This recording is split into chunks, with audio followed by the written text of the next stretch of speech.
You're listening to the I Love You Keep Going podcast with George Haas. For more information, please visit our website at www.mettagroup.org. That's www.mettagroup.org.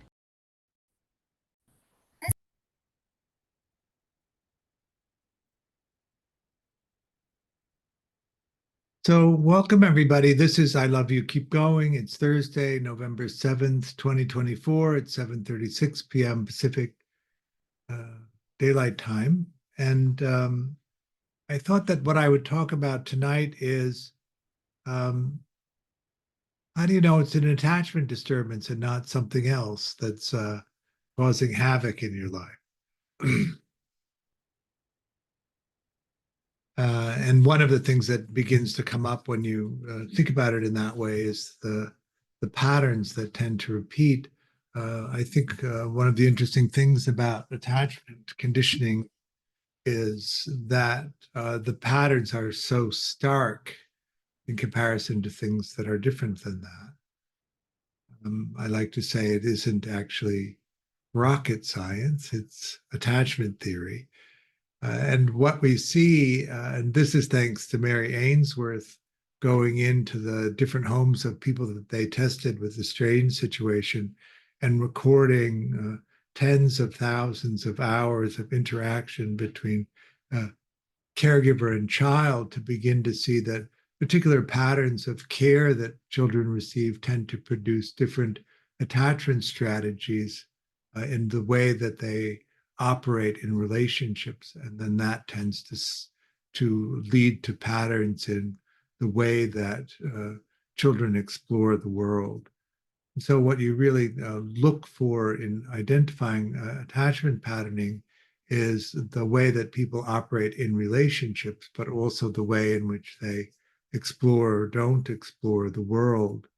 And then that results in actually how people do in the world is one of the ways that we tend to think about it. How functional are you? How do you get by in the world? And how is that reflective of this?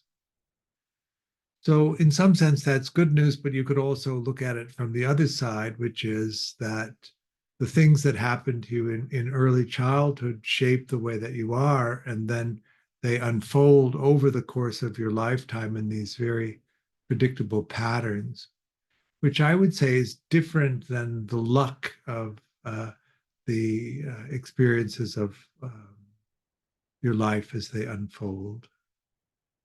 You might say, how lucky are you when you're 4 or 5 years old and you show up on the playground is the way that you are and the way that you see the world and the way that you operate something that finds an audience that's appreciative of that, who's engaged by it, who includes you in the social hierarchy that operates even on playgrounds, or is that not something that you find happens to you, or the circumstances that can change quite a bit depending on the circumstances of the family beyond your control?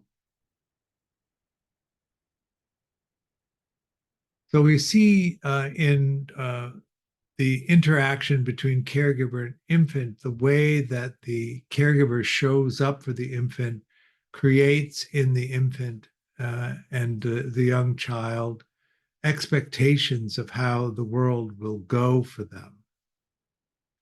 And those expectations then shape the way that we form a sense of reality. I'm always talking about this in a Buddhist frame of how we create the experience of reality. So we have the capacity to sense the object that can be sensed when there's contact. A consciousness of the sensing experience arises. So this is undifferentiated, unfixated, unattached. In the Buddhist sense of the word attached, what we really are talking about is fixating a meaning onto the sensing experience that you're having, different from what we mean by attachment theory. once you've collected the data, and we don't do a universal survey of everything that's in front of us and then construct a version of reality that matches that. We take a highly curated selection of the things that already have meaning to us and select them from the environment and put together an experience of the environment that's based on that. So that if you find yourself in an environment that is rich with the things that you find interesting, the things that matter to you, you form a very different perception of what's happening than if you find yourself in an environment where very few of the things that you have already assigned meaning to and value to are present for you to select from. Is that making sense? Once you've gathered that collection of mind moments, you evaluate it for urgency. And this is really a low level brain function, like the brainstem and the nervous system evaluating whether something needs urgent attention or not. Doesn't matter whether we ever get to it. And is there time for a pleasant experience? More important, for instance, to evaluate that a saber-toothed tiger is jumping out of a bush than it is that you can see a rainbow in the distance. So that you need to respond to the urgent things, and they always jump to the head of the queue. And then, and all of this is unconscious in the sense that it's pre the self-witnessing experience. Then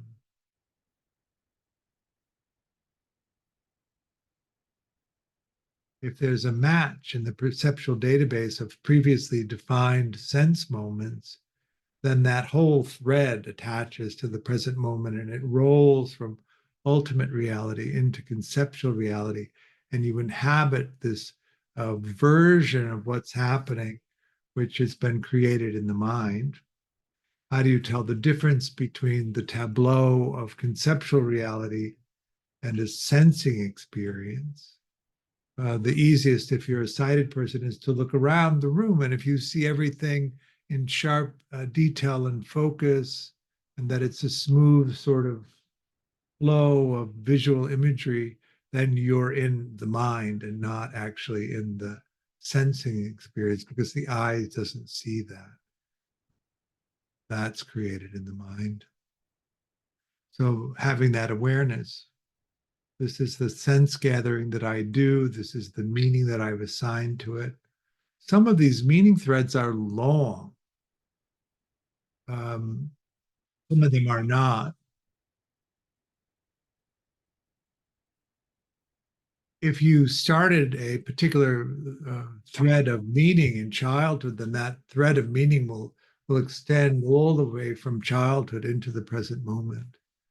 And that richness, that variation of that history of meaning will then inform the way that you experience the present moment. And can you track that in addition to the experience of the present moment that you've created, is all of the meaning from the past repetitions of this kind of experience, the way that you've classified it.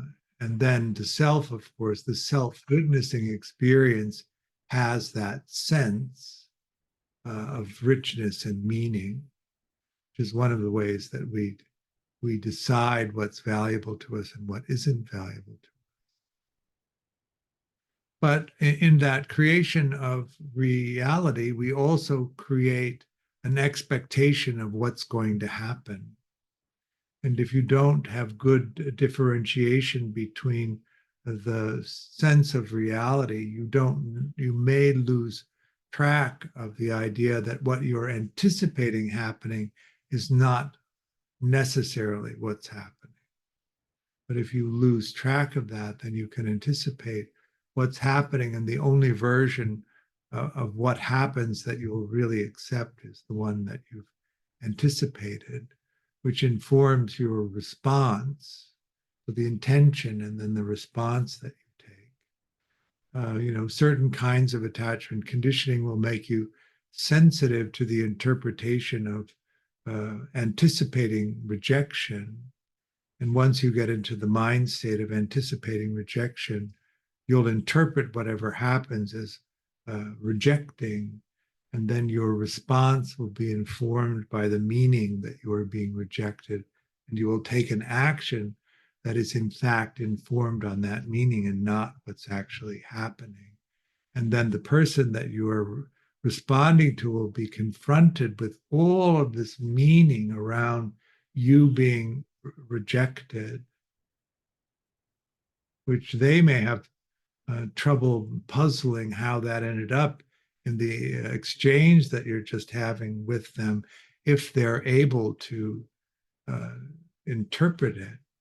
But if they're not able to interpret it, they'll respond to you as if your version of it is actually what's happening.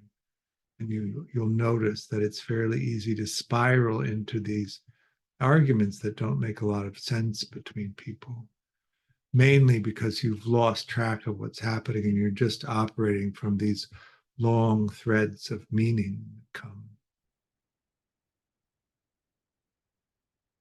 When you're about 10 months old or maybe a year old, you already have a functioning attachment system. And that functioning attachment system expresses itself in the way that you interpret what world that you're living in. This is long before the self experience, long before the cognitive mind comes online. This is really that underlying procedural piece of meaning where that lands. Can you drive a car, or could you ride a bike? Remember what it was like learning to ride a bike? If you did, or you remember learning to walk, what was that like? Wasn't cognitive, was it? It was a process of partly the instinct of us. And then hopefully that you had a caregiver that was supportive and encouraging you of doing that. A lot of balance issues, a lot of falling down, a lot of moments of seeking reassurance from your caregiver as you land, and the rush of sensation that is, and the turning to look to the caregiver, and then are they immediately comforting and encouraging you to keep going? Are they alarmed and frightened that you're hurt, and do they then move in to interfere with that process? Do they frighten you by the way that they respond?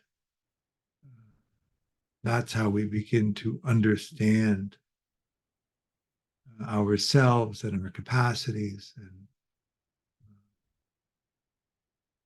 our capabilities.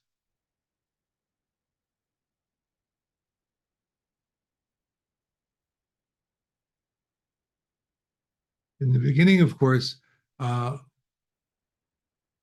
entire perception of the world, the entire perception of who we are in the world, the entire perception of our capacities are all coming from that reflection of the caregiver.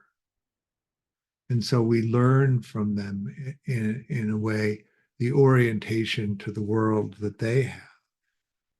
And there's no real contrast to understand it in a different way. And we learn who we are in that, their expression of the experience of us.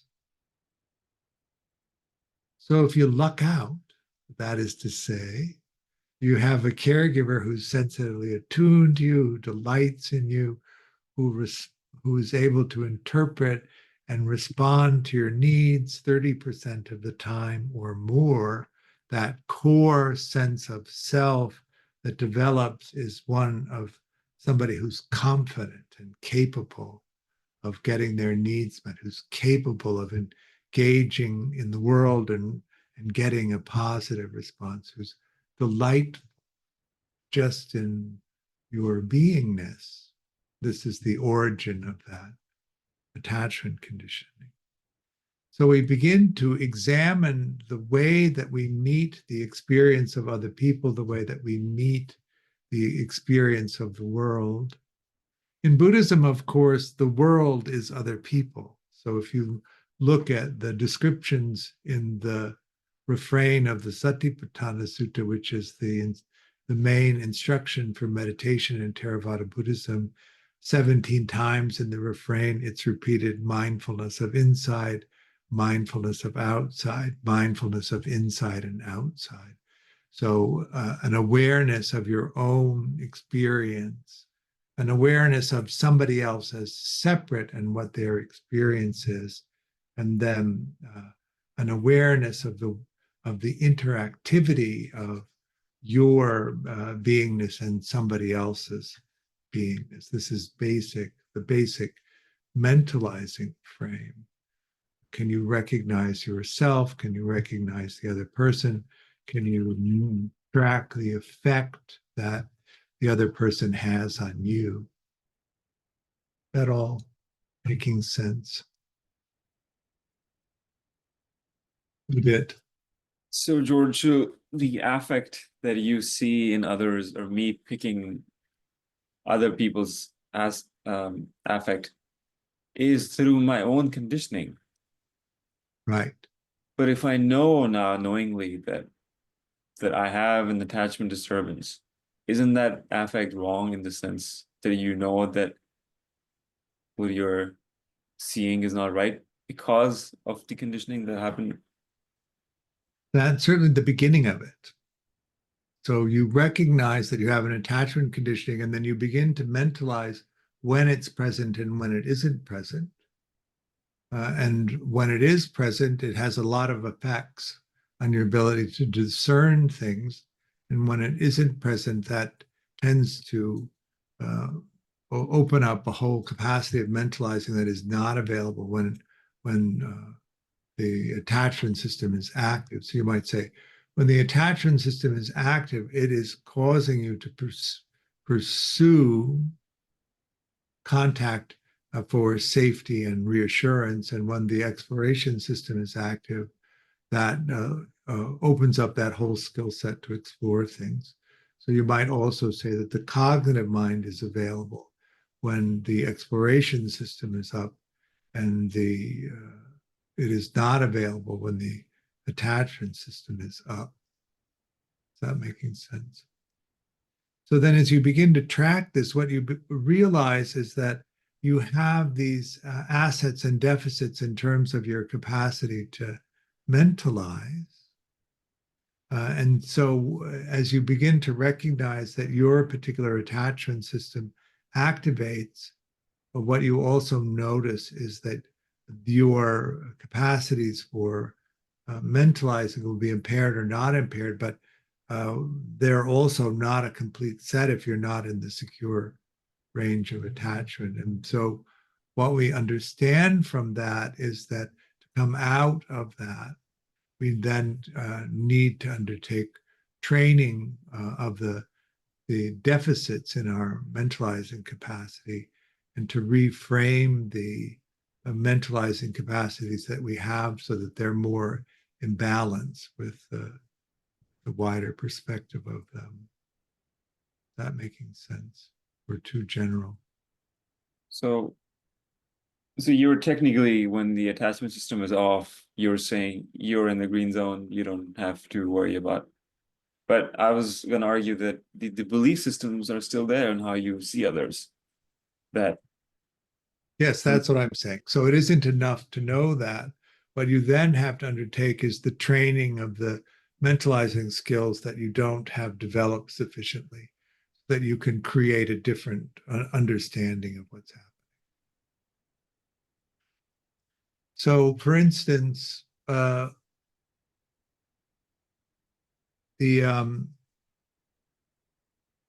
capacity of if we look at that Fonagy-Bateman frame of early mentalizing capacities, spontaneity versus monitoring, self versus other, internal versus external, and cognitive versus affective, in the dismissing pattern, very over monitoring. It's not just monitoring, it's over monitoring. And the over monitoring is what interferes with the spontaneity of experience. In order to come out of that imbalance, you have to stop over monitoring and you have to allow the spontaneity. The other aspect of that dismissing pattern is very self-oriented and not particularly other-oriented.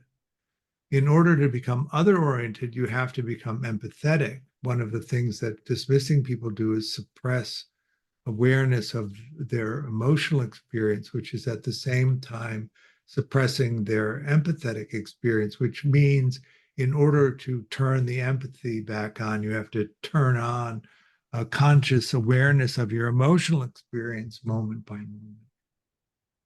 And that then opens up the pathway where you can actually gather information about other people that would be meaningful for you to then see them as distinct from yourself, because your capacity for self is overdeveloped and it encompasses everything. Is that making sense? So it's always a process of developing the skills that you don't have and relaxing the skills that are overdeveloped so that you can come more into a balance. Really, what we want to do is come into this place where we see ourselves clearly, we see the other clearly, and we can track the effect that we have on each other without it tipping us into a place where our cognitive mind goes offline and we're simply back into the habitual responses of the procedural mind.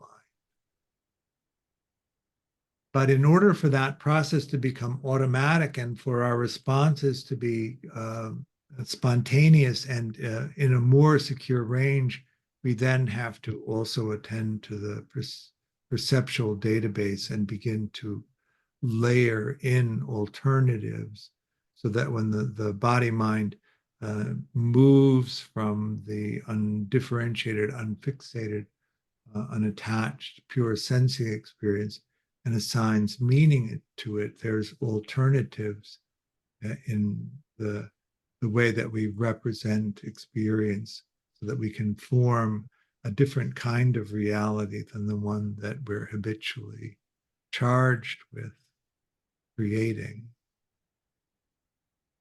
You know, you go to the database over and over again and pull the experiences that you have to define the experience of the present moment. So the present moment plus the whole past is attaching to it, which is why we over and over again form the same meaning experience in the present moment. And it isn't enough cognitively to understand this. And then after you've formed reality, and often after you've taken the action, recognize it and then attempt to repair it. Because there's a limit to the number of times people will allow something to be repaired. It's hard to, you give up hope after a while that it can be an environment that would be meaningful. Yeah. Sorry, I was going to ask, so the boundary when the cognitive system goes down, I mean, I feel that even the procedural has some form of cognition, but is it like just saying it has a sense of just fight, flight, or freeze kind of? No, it totally assigns meaning, but what it probably doesn't have is a capacity to evaluate the accuracy of the meaning that it's assigned. Is there an example? The example the Buddha gave was that the farmer went into the hut. It was at dusk, and he saw in the corner a snake ready to strike, and he chopped it up with his machete, and then he lit a candle, and he realized that it was actually a coil of rope that he'd chopped up. In the moment, there was no reflection of, oh, is this really a snake? This might be a coil of rope, because the fearfulness of the experience of a snake shut down that whole process. And it was just the immediate response that comes from the perceptual database. So it is true to say that fear will almost all, majority of the times will be there. Any intense emotional experience that exceeds the window of tolerance can cause the cognitive mind to collapse, and it can be really fast. And then you're just responding from the perceptual database, that procedural memory response. Then the body mind catches it. It takes about 3/8 of a second to respond to something that's urgent, and it takes a half a second to form a conscious experience of that. So there's a little lag time. Shinzen used to say it takes 3/8 of a second for the terrorists to take over the body before you're actually compelled into action. And what that self-experience is, of course, is this a good idea that we're just about to completely implement, or can we stop it? Have you ever started a sentence and stopped it when you recognized that if you actually completed the sentence, it would be a social disaster? So, the whole beingness of you, the whole muditness of you is operating. It's not the self-experience, right? That's the audience that's also got the veto button to stop boneheaded ideas from actually being manifested as actions and creating of karmic threads. But what you'll notice when you actually begin to address the procedural memory, that perceptual memory, is that you don't need the self experience to over and over prevent you from doing something. You just don't do them anymore because you change the meaning, the meaning engine, if you will, the way that you define things, so that you don't perceive the experience of the other person as expressed as rejecting. You experience it with curiosity and interest. It doesn't feel threatening. It doesn't activate the attachment system any longer. You have a sense of security in attachment. You have a sense of confidence in yourself that is different than what the original conditioning provided you. And it happens automatically in the creation of reality, which the self-experience then recognizes. But the experience of the self is very similar to what it's always been, is this thing that watches what happens. It's just what's happening is different, without any conscious explanation or conscious decision of making it different. Is that making sense? No? I was going to ask Yes. the spontaneous, imagine you being completely spontaneous. In that sense, that aspect also tends to go away if you're fully in something positive, let's say. Or Well, it feels how do I know my friend Jimmy used to say, how do I know what I think until I hear what I say? That's totally spontaneous, right? When you really get going in a conversation with somebody else, you actually can be in a position of hearing what you're saying at the same time they're hearing it, because the witnessing function in both people is a half a second behind.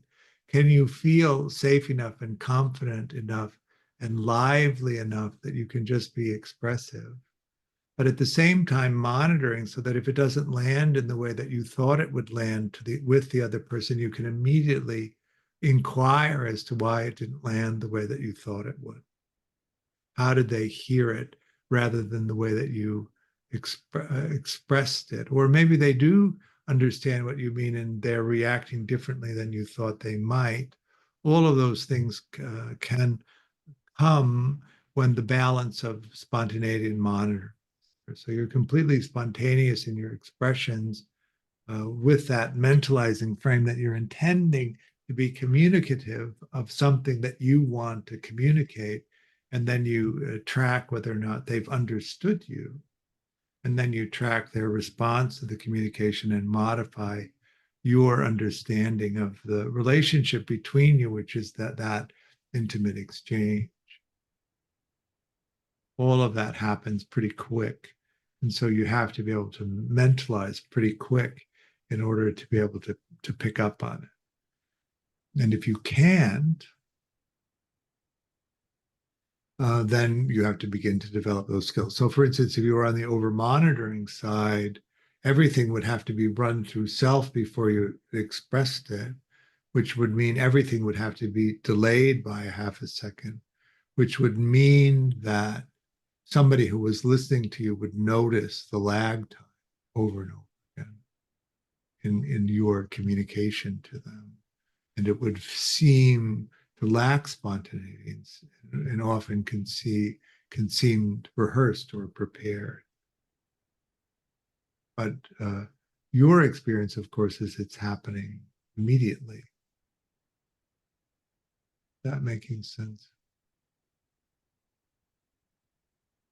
So that particularly if you've been in the habit of always rehearsing, you have, in some sense, the illusion within yourself that nobody can tell that that's what's actually happening. But people who are used to spontaneous conversations are constantly experiencing a lag in your response. That makes sense. Christian? Maybe this is a weird question, but you wouldn't say that the goal for someone that's coming from an avoidance strategy would be to completely do away with rehearsing? Like, do you think that there's still kind of a use for it in conversation? In a moment of intimacy where you feel safe and secure and the conversation is rolling, yeah, there's no real place for rehearsing.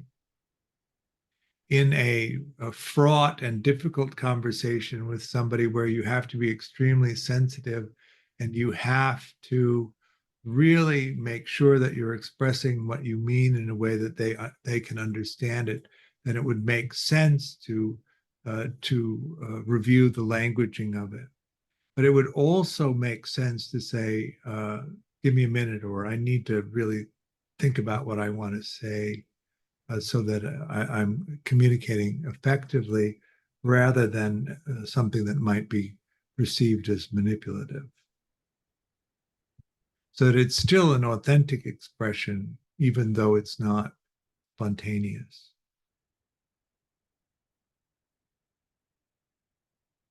Kind of empathetic. It's kind of compassionate because you're not saying what you sometimes want to say, and which might hurt the other person. Right. But that in some sense, when you talk about the way to relate in a compassionate way, you understand what experience you've made. You also understand it's the experience you've made, and it's not a universal experience, and everybody has a different point of view. This is your point of view. What about your point of view do you want to express? And then you move into the second piece is how do I express it so that the other person will understand what I mean? And that means flipping it into their terms, not insisting that they understand your terms. Can't be sure that they will. The more you know somebody, the more you understand their terms. In some sense, that's one of the ways that relationships really become solid. I'll give you an example of this. One Thanksgiving, we were playing charades, and my friend Jimmy and Vincent have been together since college in the early 60s. It's a long time. You do not want to play charades against them because Jimmy would walk up there and strike a pose, and Vincent would give the answer. They were almost not even reading the question. The vocabulary of each other that they each have. Or they would give 2 or 3 words and the other person would know the answer. You know what I mean? so that they really know each other. They know each other for decades, so that they have this language for each other, so they know how to say something to the other person so that it lands. They also know how to say it so it's upsetting, if that makes sense, which you probably do too in different relational experiences. Sarah. So the closer you are with someone, right? Like a dyadic relationship, or maybe three people, right? I mean, as hard as already this is, right? Now let's add a community. You've entered into a community of people. Right. And certainly I have the worldview that I'm being, I will likely be rejected in some way, and it's already so the pressure of what is going on. I might not be in reality. I could be in reality. It's certainly possible someone could be rejecting me, but who knows? Let me just get out of here and let the whole thing go. So, like, when we're applying these, like in terms of mindfulness and these ideas, like when we actually need to go into community and we have attachment disturbances, what do we do when there's multiple people that we need to engage with? And a lot of people are not actually asking you, what's going on? How are you? What's happening today? So in the beginning, of course, it's the internal representation of your own experience, and to recognize the attachment experience is constantly active under the perception of threat. And can you recognize the view of your attachment strategy as it arises? When I don't, attachment disturbances is an interesting phraseology, because we all develop the attachment strategy that perfectly matches the environment that we grow up in. So if you grow up in a chaotic, insecure environment, you tend to be where your caregiver is involved, and you tend to go preoccupied. If you're neglected and there isn't enough care and it's consistent, you tend to become avoidant or dismissing it as an adult. If there's abuse or some kind of trauma, you tend to go into a disorganized state, which is not only an appropriate response, but a very predictable response. You see those kinds of conditions, and you would anticipate that a child who grew up in that environment would manifest a particular type of attachment because of it. Where it becomes a disturbance is when you move out of that original family system and you attempt to negotiate in the wider world with adults who came out of different systems, and you're really trying to navigate the integration of your attachment strategy with their attachment strategy, and how that affects the capacity of the relationship to function. So that if you come out of a childhood as a preoccupied person, and what you'll notice is, just in the way that nature selects these things, is that the person who's able to tolerate the presentation of your attachment system is largely going to be on the dismissing side of things. And the reason for that is because the chaotic internal emotional experience that a preoccupied person has, for a secure person, is very hard to manage because they're very empathetic. But a dismissing person is not empathetic, so they're not disturbed by the chaotic internal emotional system, so that they don't inhibit the relationship from forming. And so you begin to notice how these things match. But what you also notice is that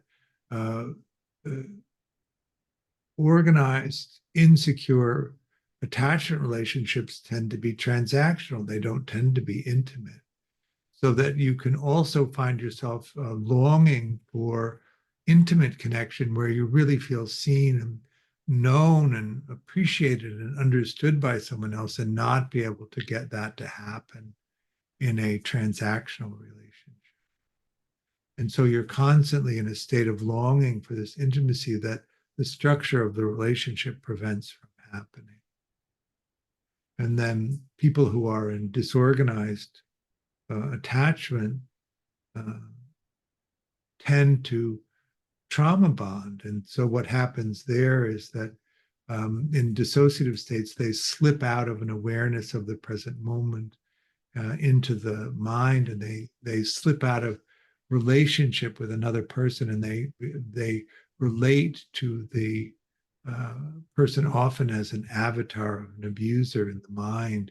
So they're not actually in relationship with another person. They're in the relationship with the perpetrator in their mind, acting out with the other person.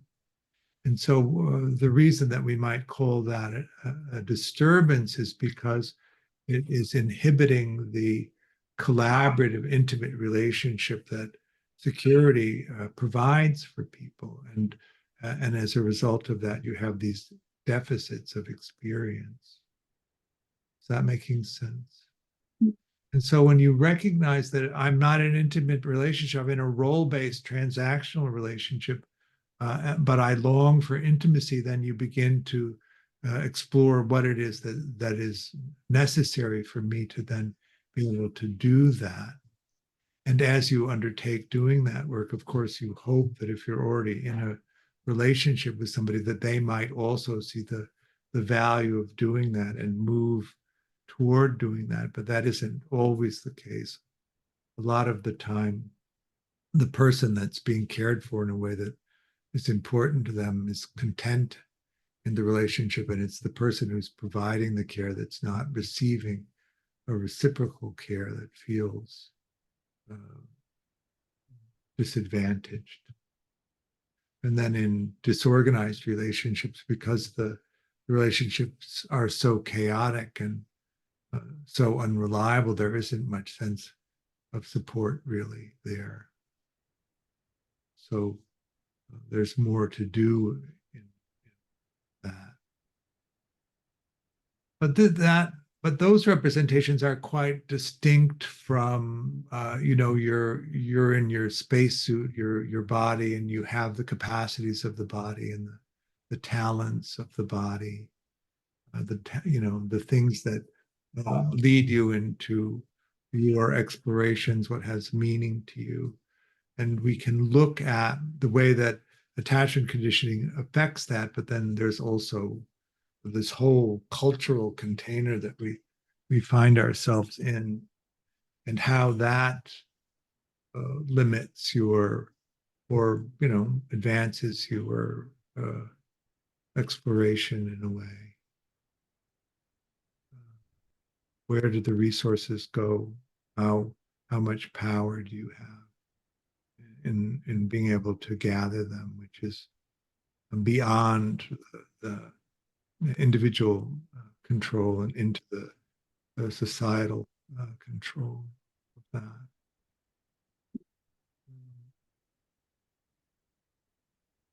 That's a separate thing. Of course, your underlying attachment conditioning is going to really inform how you're able to show up for that, and how you're able to navigate that and be effective in that. One of the things about security that's is that exploration really is central in secure functioning, whereas in insecure and disorganized relationships, often the survival part, the secondary exploration part, is so hard to do. There isn't resources left for the primary exploration. It does produce that sense of deficit in life, but it doesn't matter because the resource collection it takes so much energy because of the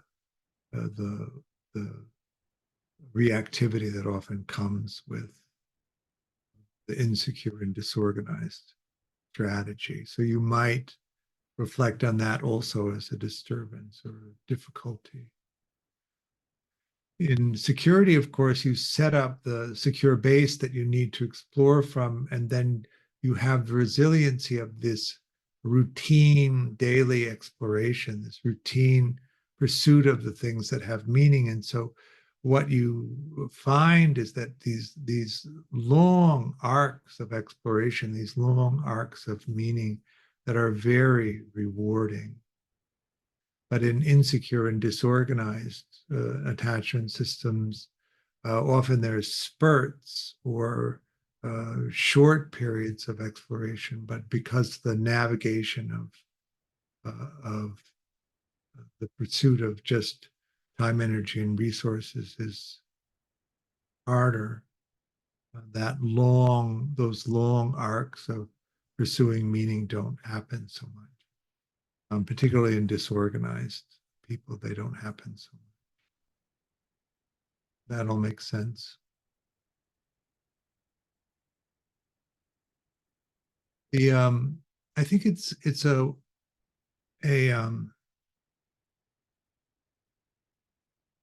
well, what's immediately coming to mind is I was walking down the street and and I just failed again in a way that was really displeasing to me. Trying to go after something that I really wanted and just couldn't manage it.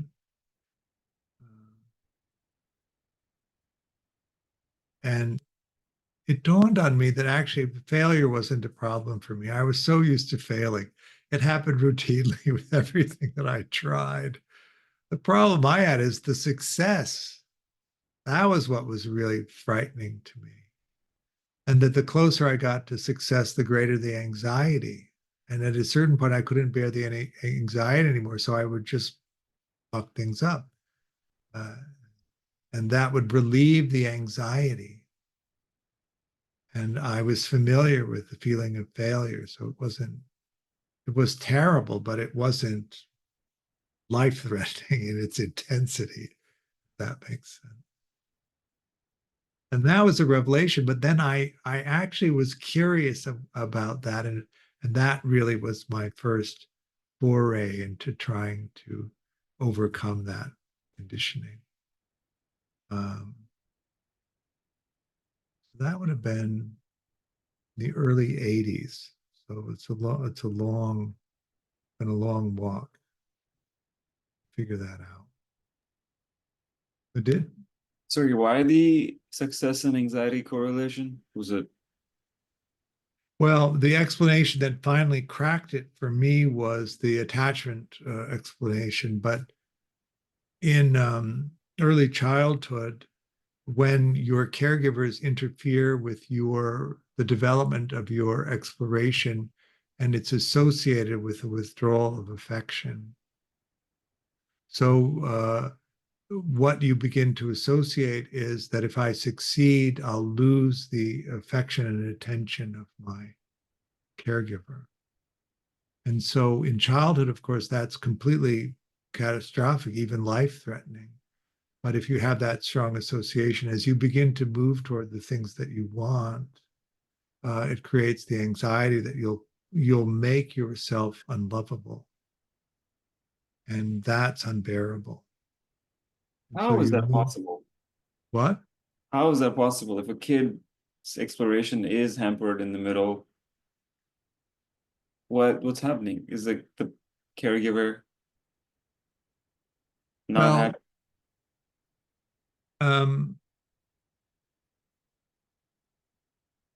Let's say you crawl to the edge of the room and look back and the caregiver is there. And then you crawl out the doorway and then you crawl back in and the caregiver is gone. How do you make sense of that? And then what happens? Of course, your attachment system activates and you become panicked and are seeking immediate proximity to a caregiver. But what you learn in that is you can't crawl past the doorway, because if you do, you can't rely on whether the caregiver will be there or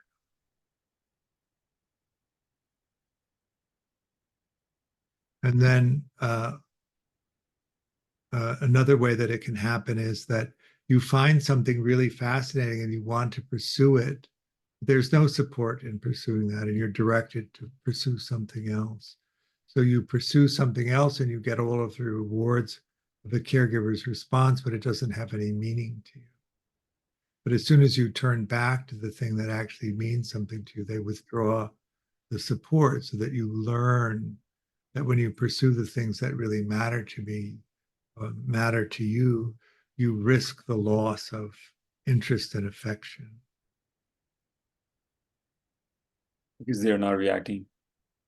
Because they've withdrawn from you. Your action has caused them to withdraw. It's disorganizing. Physically or just not reacting? Let's say if you make something and I don't react to it. All of the above. No resources, no attention, no interest, condemnation, all of those. Sorry, one question is, can kids pick up on caregivers' pretense of positive emotions? Sure, they can, unless in transactional relationships, that part doesn't matter so much. So fake excitement, the kid doesn't know, right? Well, they understand that they're eliciting the excitement by the thing that they're doing. Oh, which is enough. Not in their being, but in the thing that they're doing. Right. I do this and you give me the excitement. It's transactional.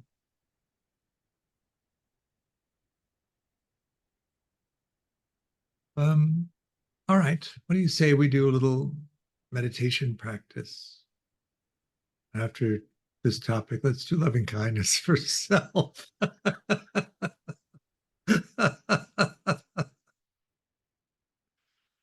So go ahead and take your meditation posture. All right, let go of the meditation.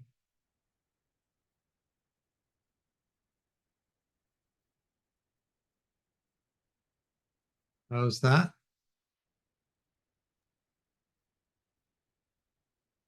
Who did? Anybody asked the question, why should I be peaceful?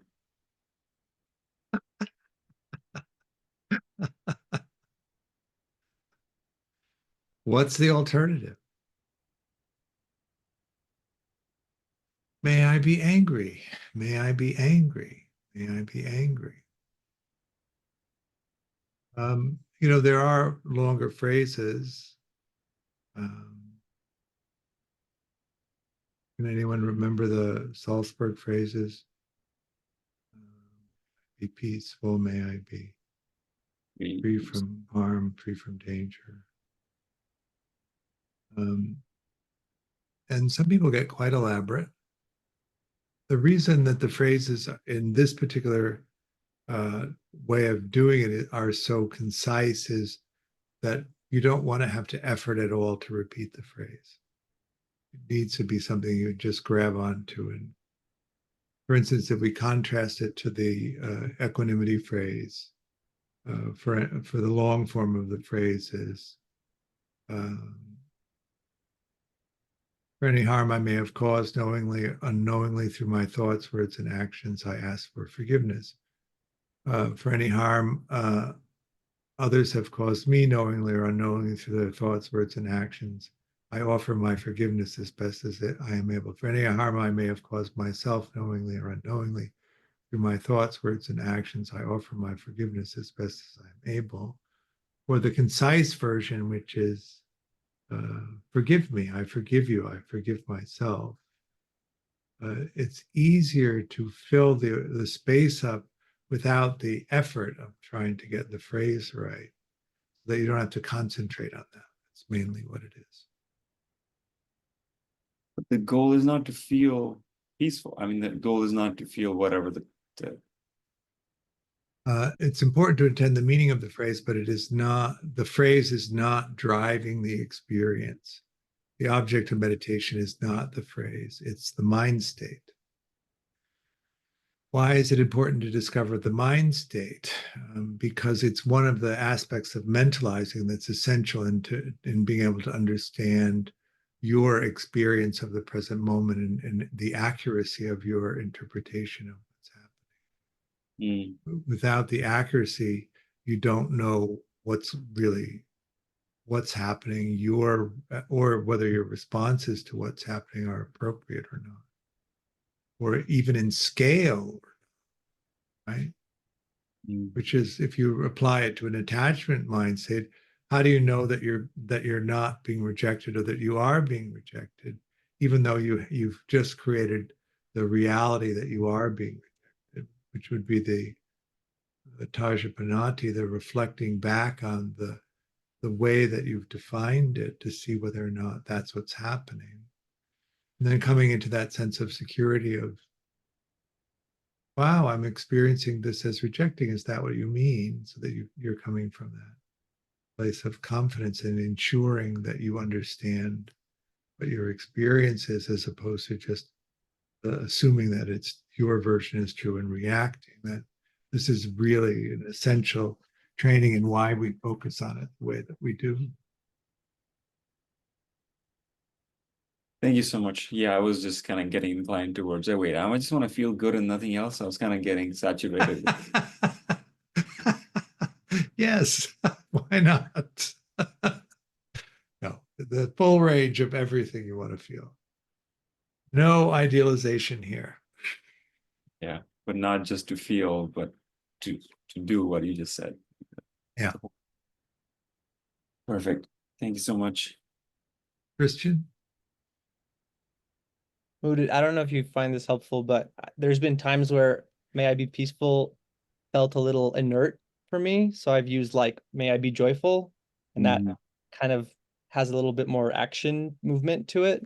But I also sometimes check in and kind of interrogate like, oh, do I have, the way I interpret it, do I have like am I intending a friendly attitude towards myself, and kind of see if I can intend that, and if something shifts for me and the mind state kind of comes up, or like a curious open attitude towards myself. And so I'll do little check-ins here and there, but I mess with the phrase sometimes if it's not vibing.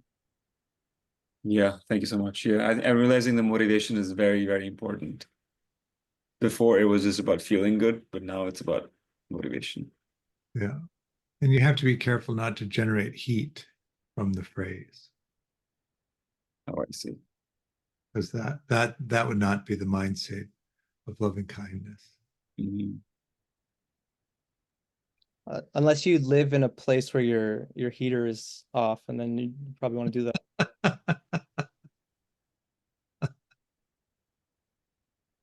It was 71 today, and we were feeling the cold.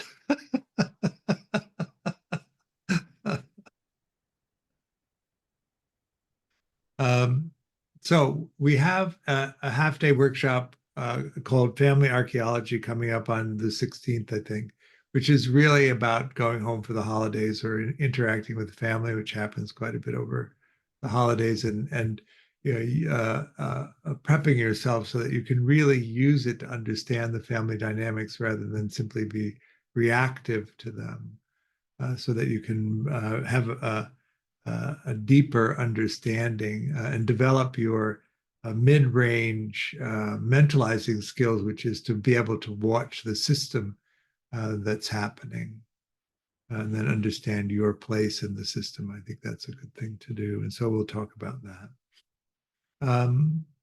And then I'm going to do, we had a couple of requests from the last exploration thing, if I would just talk about my work. So in December, we're going to do a little bit shorter half day where I'm really just going to talk about the process of my exploration of photography and how that's come about. So there'll be a little bit of practice, but it'll be mostly a conversation about the work, which I hope will be of interest. I offer the teaching freely. I'm happy that you come and practice, but if you're resourced and you can make a donation to Mettagroup, it helps me and also the work that we're doing. We really appreciate it. There's a link on the website for that. Thank you for your practice, and we will see you soon. Bye.